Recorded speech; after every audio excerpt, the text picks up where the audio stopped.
On streaming now.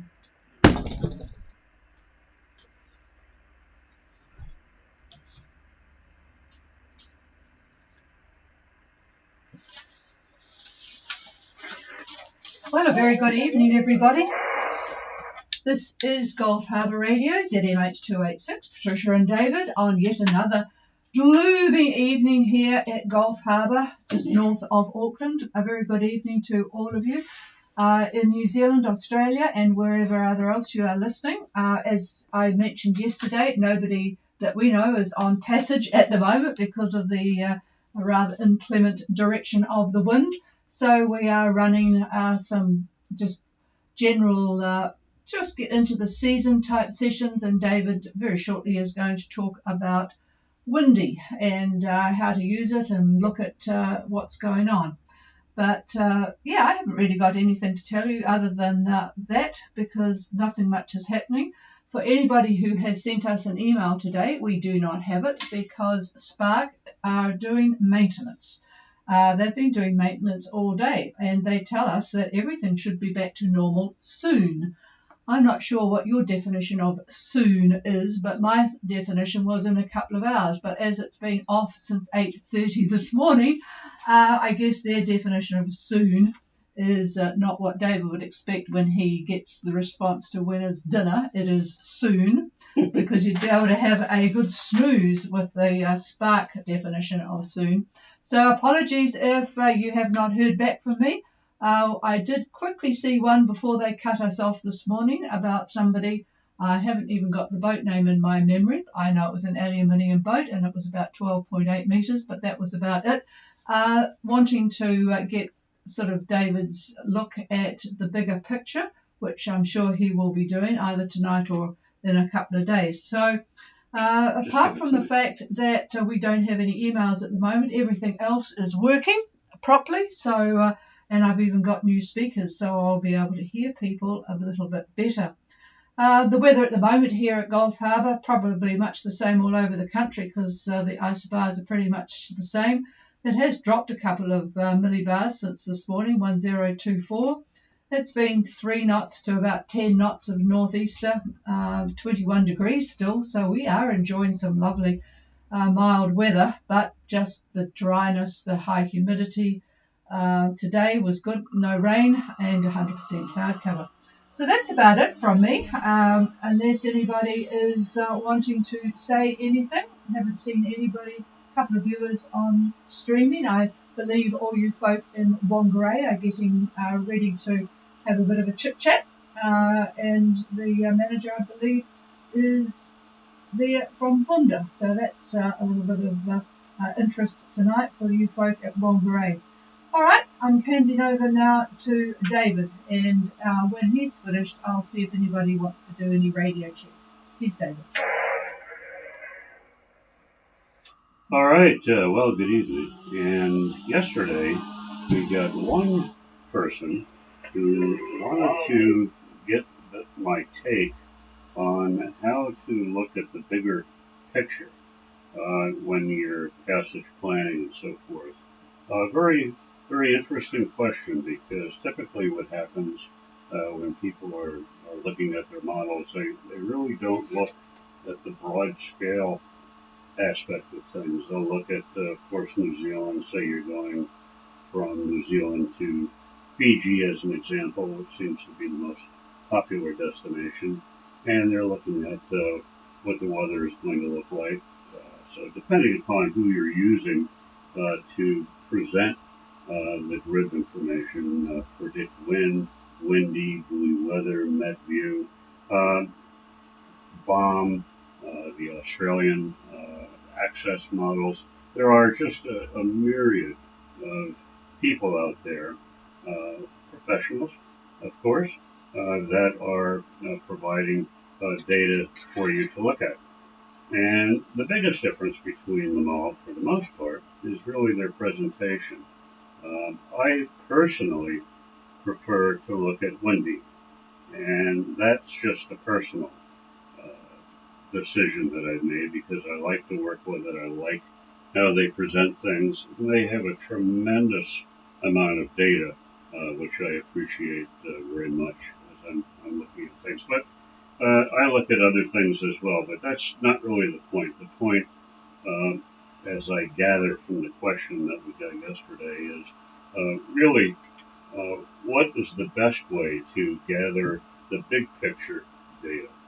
And the most important thing, I believe, that you want to do if you're really serious about planning your trip and so forth is to get a very, very large area and certainly go as far west as you can. And by that I mean, I believe if you go as far west as the western edge of Australia, Perth in other words, and maybe just a little bit further west than that into the Indian Ocean, so that you're covering that area. You're covering what we call the bight of Australia. They call it the bight because that's what it looks like when you're looking at the charts.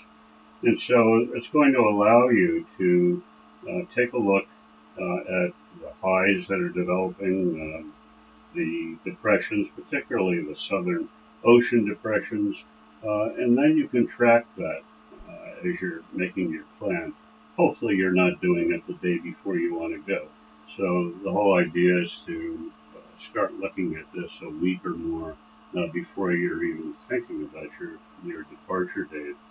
An interesting thing about the highs, the anticyclones, is that if you notice that just to say the west of the longitude of Perth, you'll see an anticyclone developing or a high developing, and then it sort of looks a little bit funny for a day or so, and then all of a sudden you look at the bight of Australia, and there's the high. Suddenly there's a high shows up, and what that is what we call budding, like a flower buds, so that you have an anticyclone that's just sort of doing its thing to the west and the eastern Indian Ocean, and all of a sudden it develops again with more intensity in the bight. And that's important to catch this because that then is going to develop even more so, and then it's going to track for the most part east, but it's important to see how it's going to track. Is it going to track due east? Is it going to track east northeast? Is it going to track a little bit, let's just say east southeast? That sort of thing. And you want to look at that again for at least a week before you're planning your departure. So that is one of the things that you want to look at. Now, there's other things that are very, very important that are going to affect weather. And one of the things that is extremely important is to look at what we call the MJO cycle. You've heard me say this 100 times or more if you've been following us over the last couple of years. But very briefly, MJO just simply stands for Madden-Julian oscillation. So two meteorologists, Madden and Julian, they've gotten together and they've developed the concept of a wave oscillation that travels east, goes around the globe, completely around the globe on the average of about 40 days. I think they didn't discover it, but they realized what was going on around the early 1970s, and I think they called it then the 40 to 50 day oscillation. But anyhow, the MJO directly affects the weather for us cruising yachts. When the MJO itself and that pulse is overhead, your yacht is going to expect light to very heavy rain possibly and squally conditions. The downflow winds from this activity can easily be gale force and unfortunately may come from a very inconvenient direction so that where you think you're in a safe anchorage, you wind up being on a lee shore. And that's not very good. So it's very important that you track the MJO. Now, we won't get into how you track it tonight, but that'll be a topic that we can talk about, how to locate it and once you do that, how to interpret what it has to say. So just again, remember it starts off in the Indian Ocean as a very, very small area of precipitation, and basically then grows and moves eastward. It moves about 8 to 12 knots, roughly. And so we're looking then at eastward propagation of basically very deep convection and rainfall. So that obviously is going to affect us as we're cruising or underway or once we're already up in the islands. Now, the other couple of things for those that uh, want to know about what you would look at for anticipation of future weather. The one thing that is of interest is called the IOD. That's the Indian Ocean Dipole. Won't get into exactly what causes this, but suffice to say that it is an index, and it has basically two interesting sides to it. One is the positive index, the other is the negative index. So if when you pull the data in and you can see that we have a positive index, then that means the waters are definitely cooler in the Australian area. The cloud cover becomes less frequent, it decreases, let's put it that way. So the resultant rainfall is a little bit less than what you would normally expect. If it's negative, if the index is negative, the water is going to be warmer in the Australian area, and that is going to enhance cloud and rainfall. So that's another thing to look at. Another one, which is probably been talked about a lot more now than it has been in the past, and it's what's called the SAM, uh, like SAM, stands for Southern Annular Mode. Basically, it's an oscillation that has to do with the Antarctic area. And it too has a positive phase and a negative phase. So if we happen to be in a positive phase, then you pretty much can expect very strong westerlies that move toward Antarctica and westward, or even northeastward, but not westward, eastward rather, and then northeastward. Uh, the opposite to that is the negative uh, AAO or SAM, and everything becomes just the opposite at that point.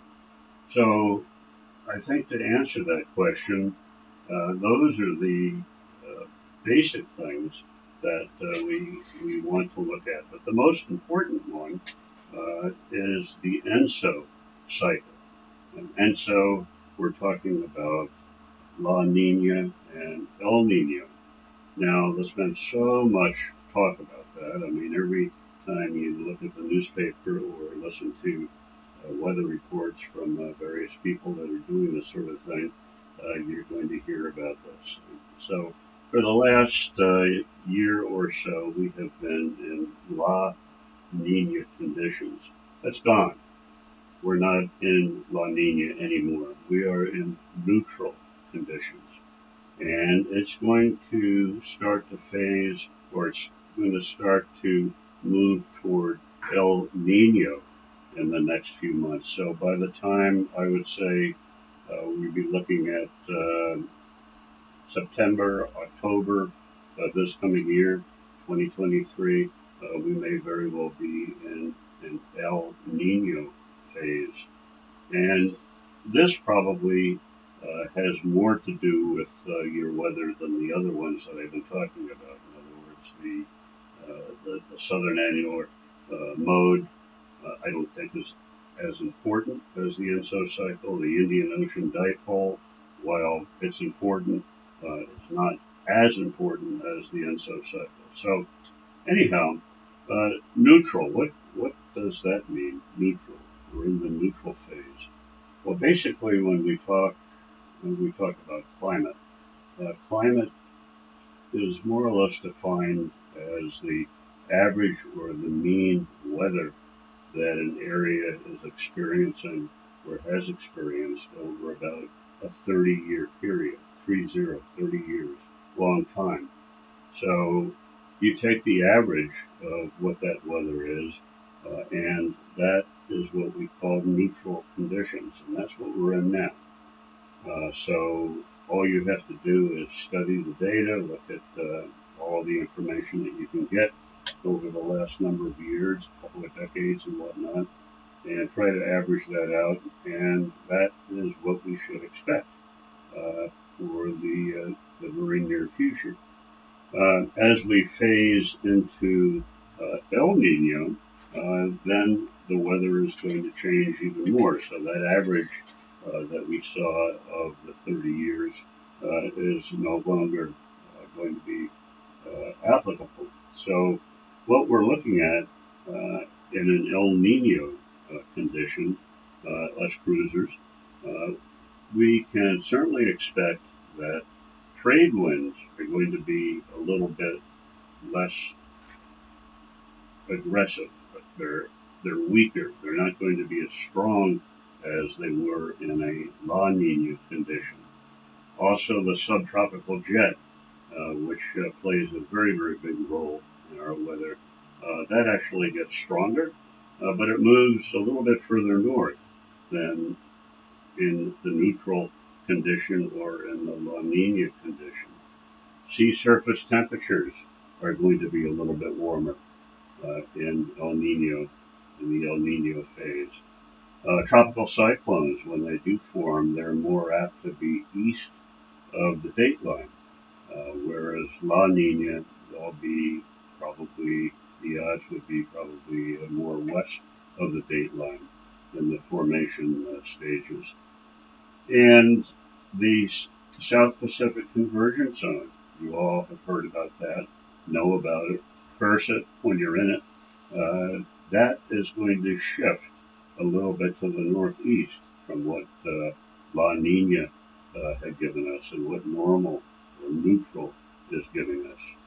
And the other thing, which is very important, is that the highs, what we can call it the subtropical ridge that is in the southwest Pacific, that's going to shift as well. That's going to move a little bit more towards the equator. So in other words, the highs are just simply going to shift to the north. And that actually could be a very good thing, particularly for boats that are wanting to get east. In other words, boats that want to go to French Polynesia. Very nice to have that high, the center of that high north of you. And if you think about that and look at your charts and whatnot, you could see why that certainly would be a much better thing to have that high a little bit to the north. So that, I think, is probably the gist of it in terms of what we would want to look at in terms of doing our planning, our long-term planning. That's a lot of work, too. Now, there is a question here from the chief. Hang on. Well, I just wanted to go back to that bit at the beginning. You said look at what are the highs doing, like in the west of Australia and in the Bight, direction-wise and so on. I'm imagining that you would want to see a sort of a horizontal high, if I could call it that, where the horizontal axis is a lot bigger than the vertical axis, because at the moment we've got the vertical axis being bigger than the horizontal axis, and that means lots and lots of northerlies for people who want to try and get north. And of course it's slow moving. So could you amplify a bit on when you say look at the anticyclone in the Bight, what exactly are we looking at it for? Is it speed or shape or what? That's actually a pretty good question because the shape of a high changes.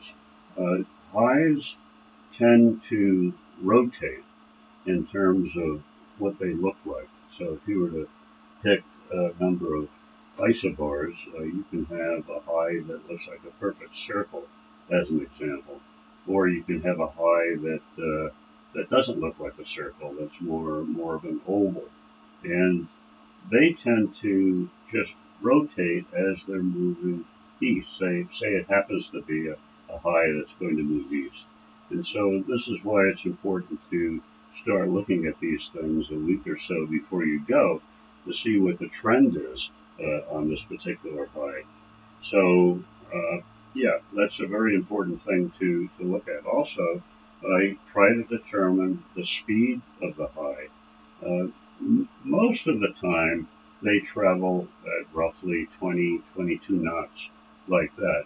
However, they do stall, and they become blocking highs. And in fact, the high that we have now, which is aggravating everybody, this huge high we mentioned yesterday, I think yesterday it was about, the center of it was about 38 south, and it just really wasn't moving. It's rotating, but it's not moving east or east northeast or east southeast or whatever. It's basically hanging right in there. And that, of course, is going to create an issue. The other thing is you want to look at the central pressure of the anticyclone. Oh, I can remember I had a basic uh, rule of thumb, a rough rule of thumb, where you look at the barometric pressure. So, in other words, say the high happens to be a 1035, a very strong high. Well, I look at the last two numbers of that, 1035. Now, on the edge of that high, that represents roughly 35 knots of wind that you could experience. So that's the rule of thumb. Look at the last two numbers of the central pressure of the high, and that will give you an idea as to how strong the high is.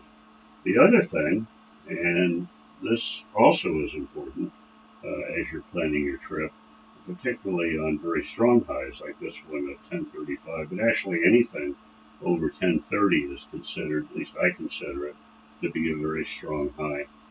It's important to look at the northwest side of the high, the northwest side. And what tends to happen there, particularly on these stronger anticyclones, is we can see developing what's called a polar dip. So if you can picture, say, the 1035 isobar line that's going around in a circle, we'll say. Say it's a nicely shaped, very symmetric high. Well, if you look carefully, suddenly you may notice that that isobar, it all of a sudden dips towards the pole. In other words, it dips to the south. And then it starts to move west a little bit to continue its rotation, and then it goes back to the north again. And then it continues on from there to complete the circle. Well, that dip is what we call a polar dip. And unfortunately, what that does, what it can do, is turn itself into a depression. And this is the reason that we see so many times it's hard to count, depressions, tropical depressions or subtropical depressions form on this other edge, this northwest edge of a beautiful looking high. And you wonder what is going on. Why is this happening? Well, there's reasons for that. We won't get into it right now. It'll be a topic for a little bit later. But be very, very cautious about that and study that. Look and see on your analysis day by day what the shape of that high is doing. And when you see that polar dip, beware, because that very easily is going to turn into a subtropical or a tropical depression. And these ones are very, very dangerous. They are worse than nasty little depressions that form in the Tasman area or even in the Southern Ocean. The Southern Ocean depressions are very nasty, no doubt about that. But these tropical or subtropical depressions are incredibly nasty, even maybe more so than the other ones that I talked about. So be careful about that.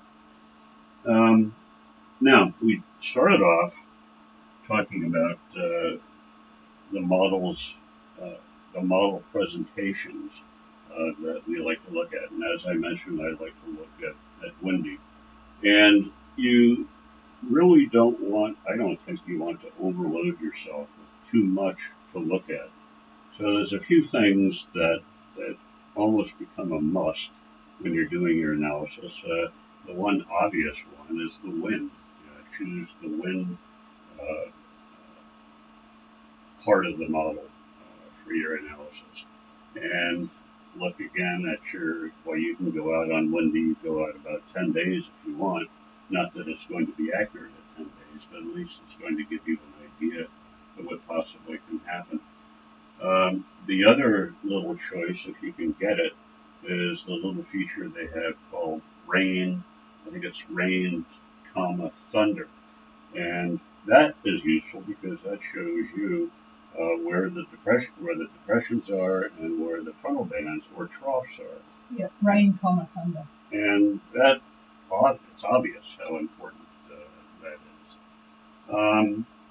What else from Wendy? If you just had choices, my favorite is satellite. Is to go and choose the satellite choice that you have with Wendy.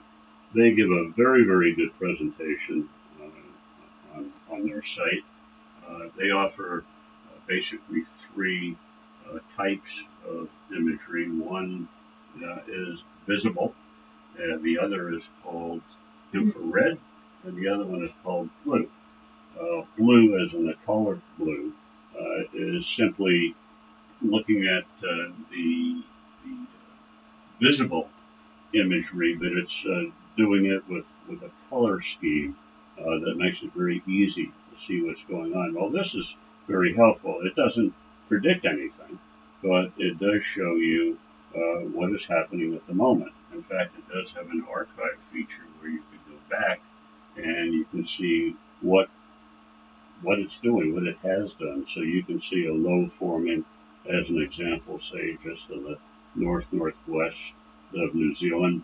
And with the archive feature, you could watch it as it develops. You could watch the direction that it's going and so forth. So obviously a very important feature to look at. And also the severity of what we're looking at. You can tell without getting into a huge amount of detail or understanding all the reason for the detail that you're looking at, but you don't have to be a genius to look and see a big comma shape that is just very, very vicious looking, and then along with the wind data that you can get with Windy, then you know that, well, you could be in for it. So again, an important feature. Many, many other choices on the Windy site. Now, Predict Wind has virtually the same thing, practically the same thing, I say. I don't particularly like their presentation, but that's my own take on it. Some people love it, and that's fine. It really doesn't matter. The data is there. Again, the only differences really are the presentations and how easy it is to interpret them, look at them, and get the idea as to what's going to happen. So that's a lot of talk for tonight, and hopefully that answers that person's initial question as to what to look at for long range planning. And we sort of touched on models, what we look at, and so forth. The choices they're immense. You've got buoy weather, you've got net view here in New Zealand. We touched on that yesterday. It doesn't matter. They're just all kinds of offerings out there for you to look at. But if you start looking at too much, then I don't want to say you get confused, but it does get to be a little bit intimidating. And anyway, the key thing is the reason I suggested that you just pick two models. And again, to repeat myself, EC is one and GFS is the other. ideally you want them to agree. And if they do agree, then that gives you a pretty good feel that the rest of the model is going to be fairly accurate. Whereas if they do not agree at all, then you may start to wonder if any of it is going to be accurate. And again, don't go out too far because you're just going to disappoint yourself. There is absolutely no way the models are going to be accurate when you go out to 10 or more days. There's some sites that go out to 385 hours, that type of thing. And again, that just shows an idea, ideas of what it may be. Useful, for sure. Maybe gives you some hope. We're looking at what the weather is looking like this week. This is a miserable week. There's no question about that. But it always gets better. And so we'll just play it by ear and see how things progress this week, and then look at next week, and hopefully things will start to improve where you can feel fairly confident that you'll have a reasonable passage up to the islands. The other thing too about this is a lot of people they'll look at these models and they'll say, "Well, this looks pretty good. Things are mellowing out, that sort of thing. I think we should make our break. We'll go." But you have to remember too that there's a lot of residual activity out there in the ocean. You can have seas that take quite a while to settle down, and if you have a stomach that has a hard time settling down, it may not be so pleasant to make the rush to get out of Dodge, so to speak. So again, just keep that sort of thing in mind as well. So I think I've talked enough. I'll give it back to the chief, and we'll see if anybody wants to come back to us with questions or comments. Actually, while you were talking, I was having a chat to Somerset. Those of you who were on the rally last year would know the catamaran Somerset with Paul and Andy and the family. And they have, they've just had an amazing trip. It's kept us entertained all summer, really. And they've been right around the bottom of Australia and Tasmania, and they're up and on the top northwest side at the moment. At the moment, they're heading to Dampier. They were in the Montebello Islands, marine park up there, which was actually quite fascinating for us on the Hamnet, because a couple of the boats had been there, and people on the Hamnet, and the British exploded a nuclear bomb there many moons ago. So they're in a really, really interesting part of Australia. And for some reason, I would have thought it would be totally isolated. They have got internet because they're coming through on streaming. Okay, I'm going to see if anybody wants to do a radio check tonight. I'll just throw it open. Is there anybody out there? It is going to be difficult because it's very close. Walgaray is almost impossible, but I might get anybody in the Opua Russell area. So call now if you would like to check in.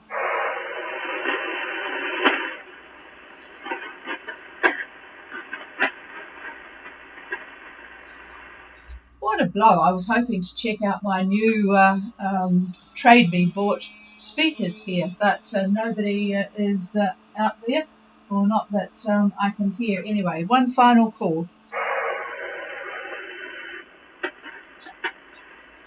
No, nothing heard.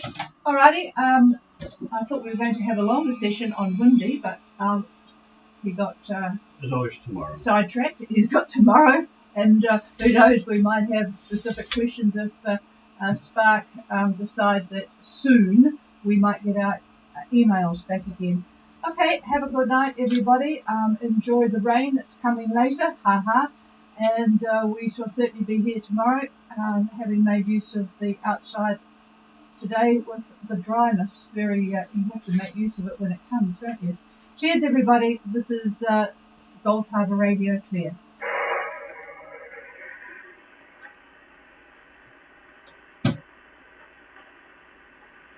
34 minutes, 37